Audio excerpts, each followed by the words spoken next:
Hey everybody, it's me, Dr. Sean Broyles. It is Friday. Friday, yes.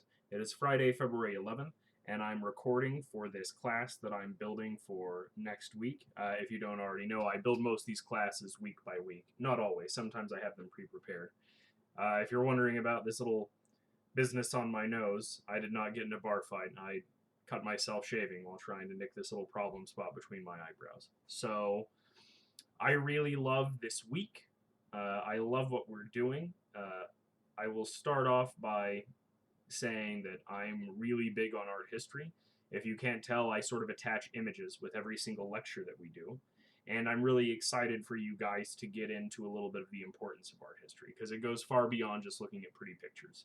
So, we're doing the Renaissance and the Reformation, and especially in regards to the Renaissance, the philosophy and the theology behind images is going to become increasingly important.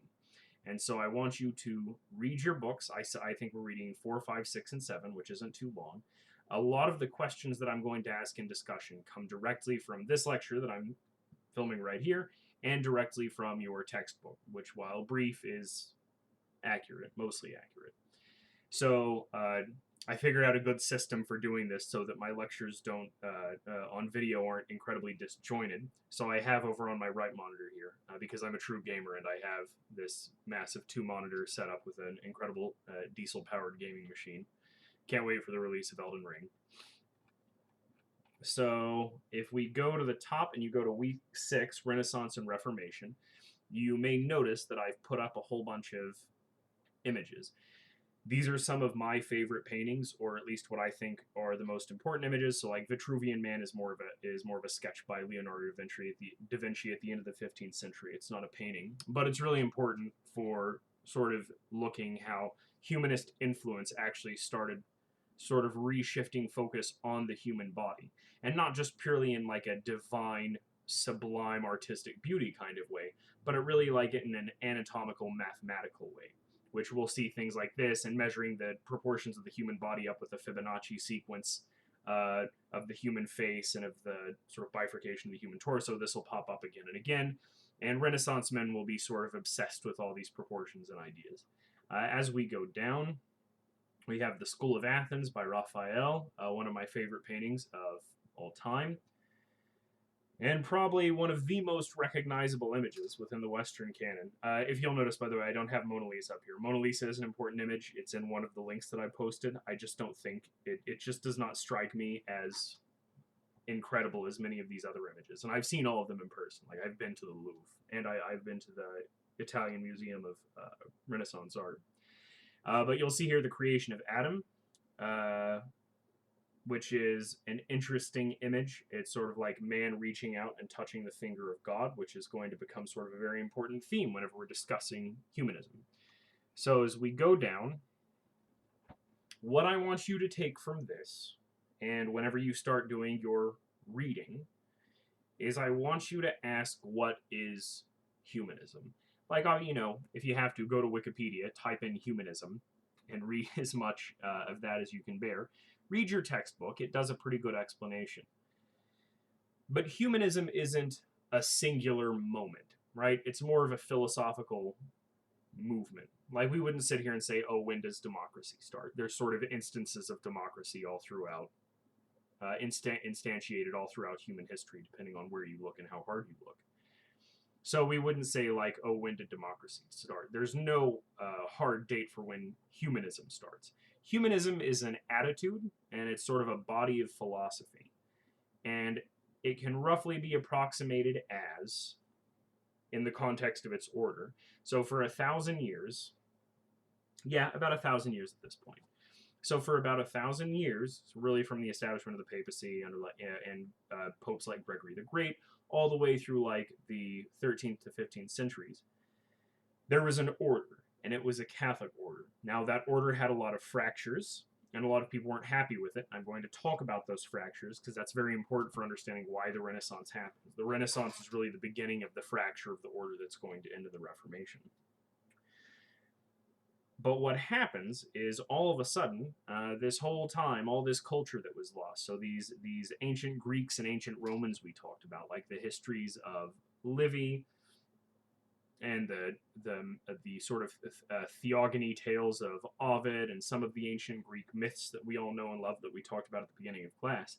These are actually going to be preserved by a lot of Arab historians and then retransmitted through Italy, which Italy, as we have learned, especially through the cities of Venice and Genoa, who established trading colonies all throughout the known world. You know, the Genoese had a trading colony as far up as the Black Sea, north of the Ottoman Empire. They're going to come into all these sort of foreign texts. And so, we talked about they bring the Black Plague with them, but they also bring these retranslated texts with them. And a lot of Italian men of letters are going to get access to these tales. And there's going to be this reignition and obsession with the values of the classical world. We started this course really with talking about the Iliad and talking about Greek values. And if you remember, sort of the Greek values center around like glory, fame, accepting one's fate, bravery. And one of the things that you'll notice is these are not precisely, or at least all of them, Christian values. The values of the medieval Catholic Church are very different from the classical values. And yet it seems very obvious that the classical world was very, very great. And already within the medieval order, you see this incredible clash, where on the one hand we have the one holy Catholic Apostolic Church that we believe is the gateway to heaven through fulfilling its sacraments. And on the other end, you have sort of this body of classical knowledge. And if you understand the Christian tradition, you understand that at least like the Greek tradition especially, is really inseparable from the Christian tradition. And yet they are at loggerheads about so many things. So with the inflow of all these new classical works into Europe, and so you have all these artists that are referencing classical material. There's a famous statue that, now that I think about it, I actually want to put it on the website, called the Laocoon. And it is an image a little bit taller than me. It's a sculpture. It's an incredible sculpture of a Titan being sort of arrested by his children, whom he is attempting to eat. And it's weird because even like the babies are portrayed as like incredibly like bodybuilder buff as they're like strangling this giant, incredibly ripped man. But it's discovered in 14th century Italy in some dude's basement while he was like digging it out so he could make another wine cellar. And it really just sets off this whole new obsession with classical art and this whole idea that maybe it's not so wrong to portray human beauty. So what's going to happen, what humanism is this shift in focus from, you could argue, a God-centered sort of view of the world to really a human-centered view of the world. So what the Catholic Church stressed, partially to maintain its order and partially because of how its theology works, is that man is originally sinful, man is not worthy of redemption by God, and at least in the Catholic tradition, you must fulfill these sacraments and obey the commands of the Holy Church in order to gain salvation. Humanism, on the other hand, is more concerned with human achievement, human effort. Especially, we all sort of agree that we're here in the world and we don't really know what's going on. And they believe that instead of relying on divine revelation as such, that they should use what the classical Greeks use, what Aristotle and Socrates talk about all the time, which is human reason. So as you read, you're going to see a bunch of these fractures forming up. And in this course, I can't really make you guys read because it is an 8-week course. If you ever want to learn anything in your entire life, close YouTube, tell your friends to screw off for a night, really sit down with a book. And it may be very difficult at first, but once you get into it, it's one of the most rewarding things you can do. And so even though I can't make you guys read these books, I put some brief descriptions via YouTube that I like in the course. And the two books are Machiavelli's The Prince. Read this. And The Divine Comedy by Dante Alighieri. So here, I'll start with this one. Actually comes earlier, so I'll start with this one first. You may all be familiar already with Dante's Inferno. Dante's Inferno is 1/3 of the Divine Comedy, the other one being Purgatorio, and the other one being Paradiso, so heaven and purgatory. But of course, hell gets all the screenplay, and it gets a video game that I think came out in like 2012 that I played a whole lot when it came out. It's an incredibly badass video game. But and if you want to get a sense for what's going on in Dante's Inferno, that they are surprisingly faithful to the source material. I mean, leaving aside the fact that Virgil, the Roman poet who leads Dante through hell, and Dante sees like people drowning in like a pool of blood, and he keeps fainting and passing out from the horrors of seeing hell, as opposed to the video game where you're a fallen crusader who goes around wrecking beasts with your halberd. So anyway, the Divine Comedy is important because it kind of represents. So both, by the way, both these writers are Florentines. There we go. There, I got the front facing you guys. So both of these guys are Florentines, and that is important because really the epicenter at this point for the breaking up of the Catholic order and the birth of the Renaissance is high medieval Italy. And especially Florence is a city that's just constantly being wrecked by political factionalism. So whenever I was talking earlier about all these controversies that are absolutely wrecking the Catholic Church, there's this stable Catholic order. It had worked for about 1,000 years, but it was starting to show cracks. The first and most notable of which was the schism with the Eastern Church, with the Eastern Orthodox Church. There was a humanist philosopher named Petrarch who was actually he was a Latin grammarian, and he translated this document, or he analyzed this document called the Donation of Constantine, which it turns out the Catholic Church apparently forged this document saying that the patriarch of the Eastern Orthodox Church, or I'm sorry, well, the king, so the king in Constantinople, had basically donated all this land and given all this authority to the Catholic Church, thus legitimizing Catholic authority. And it turns out it was written 400 years after it was supposed to have been written. So that did not make Petrarch very popular with the Church. So we have the East-West Schism. We have the investiture controversy, which is in 1075, the late 11th century. I believe we read about that, and that's basically this controversy about who gets to appoint holy offices. Does a prince in Germany get to appoint bishops in his region in Germany, or does the Holy Church do it? And this is going to form sort of political factions all over Europe. The Babylonian captivity, which is this point where you're going to get a papacy set up in Rome. Well, the papacy is in Rome. Another papacy is going to be set up in Avignon in southern France. There will be a papacy set up in Poland. I think by the end of it, you have 10 popes. And this is sort of going to grievously destroy the credibility of Catholic authority. You're going to get constant complaining about monastic corruption. So humanists that you'll read about, like Erasmus and Petrarch, one of the things they spend a lot of their spare time doing is writing about how sort of fat and wicked that monks are.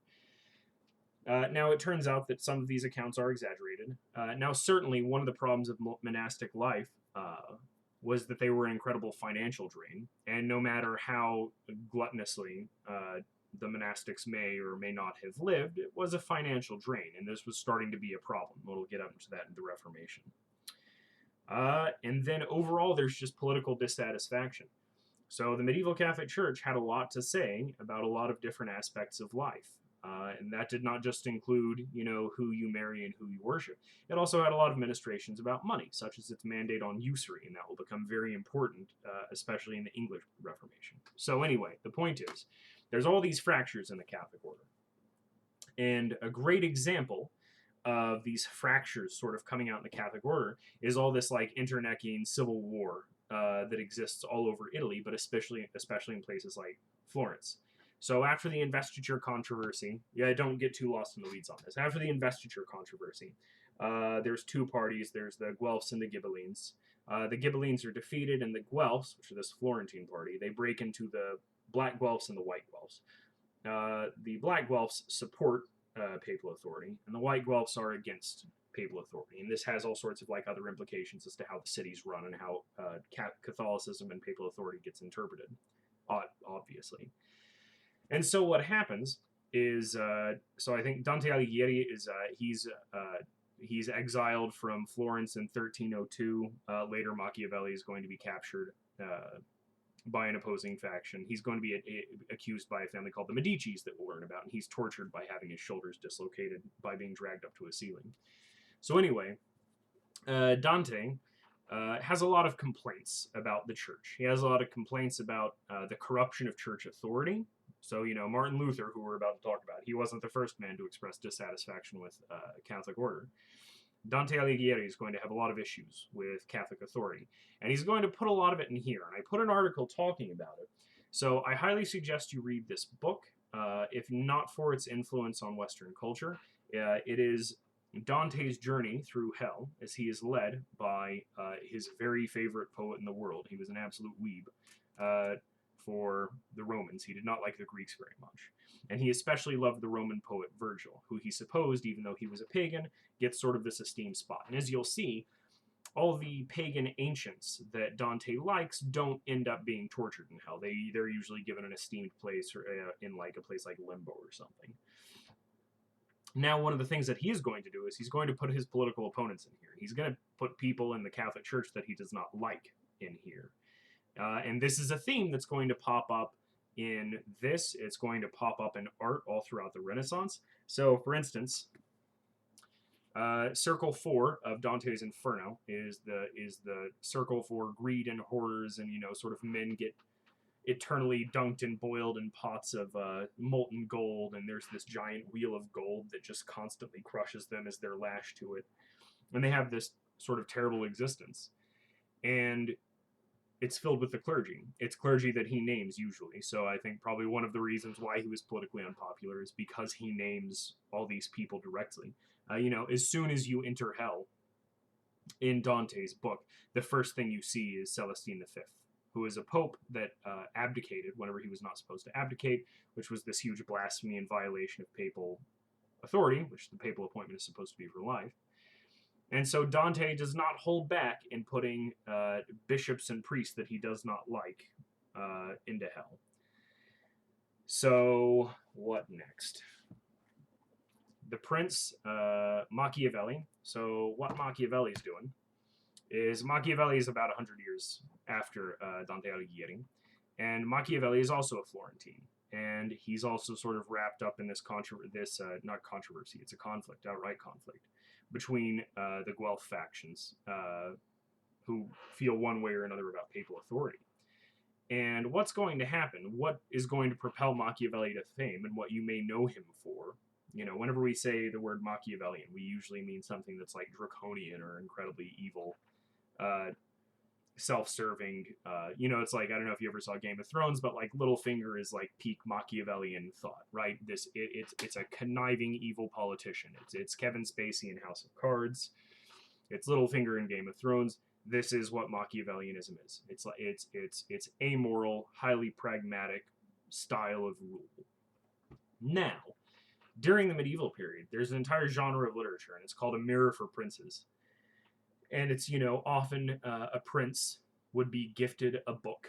And there were all sorts of Christian authors throughout the medieval period that said, if you want to be a good prince, if you want to be a good king, the way you keep your authorities, you honor God's commandments, and you increase Christian welfare throughout the country, and you give money to the church, and you perform pious acts. And Machiavelli thought that was all well and fine. However, it's more likely to get you killed. And in the time period he's living, one of the things he's seeing is you're actually not getting princes who come to power through any sort of like divine right or by inheriting their throne. It's dudes who have guys like Cesare Borgia who have performed a coup, who have killed everybody who needs to be killed and then claim authority for themselves. This presents a new problem, because if you do not inherit your throne, but you just march into town and you murder everybody, you all of a sudden have to invent your own legitimacy. And so, on top of the regular problem of ruling, you have the problem of establishing the legitimacy of your rule. Now, Machiavelli, he writes this book, The Prince, and the prince is a gift. It is a gift. It is advice on how to be a good prince, and he is pretty much condemned for the rest of his life over what he wrote, because it's incredibly pragmatic advice, even for the time in which it's written. So if you go and you read a lot of like medieval literature, like if you read like the Divine Comedy, some of the language is difficult to get through. Like, it's a It's a poem, and good translations sort of keep that poetic aspect of it. But Machiavelli's The Prince is very terse, it's very short, and its writing style is a lot more modern. It's a whole lot of syllogisms and conditional statements. It's a whole lot of like, if this happens, then you do this. If somebody says this, then you kill them immediately because they're probably going to betray you. It's a very sort of linear book, and it's mostly based on maxims. So it's like on the very front of the book, actually, here it says, "One must be a fox in order to recognize traps, and a lion to frighten off wolves," which is a more general statement. He goes into very specific things, like he has an entire chapter that says, "Don't hire mercenaries," and it's because in his time in Florentine politics, he watched mercenary armies turn on their own people for just a little bit more gold numerous times, and so he gives this advice to princes: don't rely on mercenaries. Rely on loyal inner circles of people and armies of people who are loyal to you. So despite all the problems of his very pragmatic cutthroat philosophy, some people have argued that from this and from a later work that he really gives birth to modern realpolitik, which is a sort of like a school of international relations made famous by this guy named Henry Kissinger. So finally, before I shut this lecture off, what else is going on? I put... Oh, where did it go? One of the most beautiful things I've ever seen in my life is Michelangelo's painting of the Sistine Chapel. And whenever Michelangelo commissioned the Sistine Chapel, so the Sistine Chapel is this cathedral, and he was commissioned to paint the ceiling of it, and I mean it's absolutely massive. I don't know else to compare it to, but it took him several years to complete. And the most elaborate part of it, which I've put a link in the website here, is the Last Judgment. And the Last Judgment, it shows the Book of Revelation, where the damned are being sent to hell to be judged, and the virtuous, you can see their name being put in the book, and they're being taken into heaven. And what's very Renaissance, what's very humanist about Michelangelo is that he's writing he's not only painting a Christian theme, he's painting like the Christian theme. But he's doing it in a way that isn't common for expressing Christian ideas. And indeed, one bishop, what I mean by that is there's a bunch of nude people. The Sistine Chapel, whenever you look at it, you're going to notice that everybody's naked. And this is directly an influence, if you guessed, of classical work. This is how the Greeks sculpted people. This is how the Romans depicted their heroes, as naked. And so and that's because they didn't have the whole Christian story about Adam and Eve, and as soon as they ate of the tree of knowledge of good and evil, they covered up their shame. They approached nakedness differently. And so this is a great example of the clash between sort of classical humanist morality and church morality on a very aesthetic level. So what happens is during the unveiling of the Sistine Chapel, as you'll read, there is a bishop, and I think his name is Bioggia da Cesare, and he basically says this is shameful. This is absolutely horrid that we would have all these naked figures portrayed here. I can't believe this. This is a bunch of nonsense. And he actually goes to the Pope, and he tries to get the Pope to intervene and basically get the painting canceled. That sounds weird, using a very modern term like canceled on something happening in the 15th century. But he basically tries to get the Pope to intervene, and supposedly the Pope laughs and says that his jurisdiction is not in hell. What he's commenting on is that after this bishop made this comment, Michelangelo responds by painting this bishop, Bioggia. If you look in the Last Judgment, he's in the very bottom right corner, and he is portrayed as the judge of Minos. Right, so the famous Minos from Greek mythology. And in Dante's Inferno, Minos is the one sort of deciding which ring of hell you go to. So it's he grabs you, and he sort of senses whether or not you committed murder, and then chucks you to the appropriate circle of hell. And so what's going to happen is he paints Bioggia da Cesare in the very bottom right corner. He paints him with donkey ears, which is sort of a universal sign. It's like universal medieval code for this guy's a moron. So, and he paints him naked, but not fully naked, because his genitals are covered. They're just being devoured by a giant, vicious snake. And so this is whenever the bishop goes and complains to the Pope and tries to get him to intervene, and the Pope says, I think it's Pope Leo X, Do I have it written down somewhere? Well, it's one of the Leos. So anyways, the Pope basically says that hell is not my jurisdiction. And I thought that was really fun.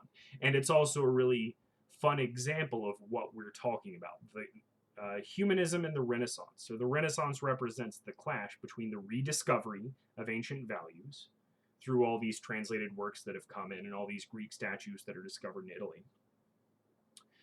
So this reignition of obsession with classical values and their clash with medieval Catholic values, which are a very different set of values. So for this lecture, I'm going to leave it here. I want you to look at all the art that I've provided, and it's really easy.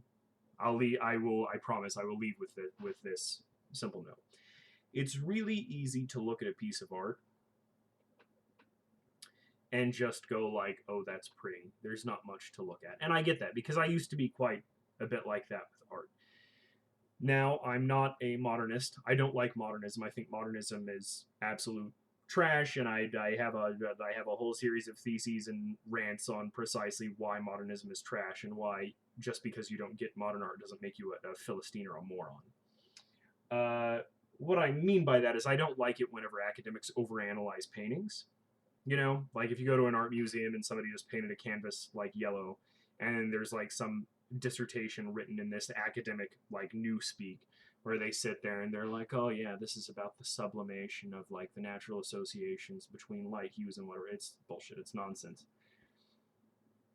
I think we've been kind of jaded on art because of what modernism has done to our sensibilities. It gives us bad, unaesthetic things and then insists that we're stupid for feeling that they're bad and unaesthetic. Because we're jaded with art, we look at stuff like Renaissance art, and it's really easiest for just kind of like very quickly sort of go, that's that's a really pretty picture and move on. A lot of these pictures, these paintings, I have seen in. I shouldn't be saying pictures. I should be saying paintings. I have seen a lot of these paintings in person, and almost all of them are massive. And by massive, I mean like 8 to 10 feet wide, often the same tall. And things like the Sistine Chapel took years to produce. And so what happens, whenever you have artists putting that much effort into a painting, every single detail is carefully chosen.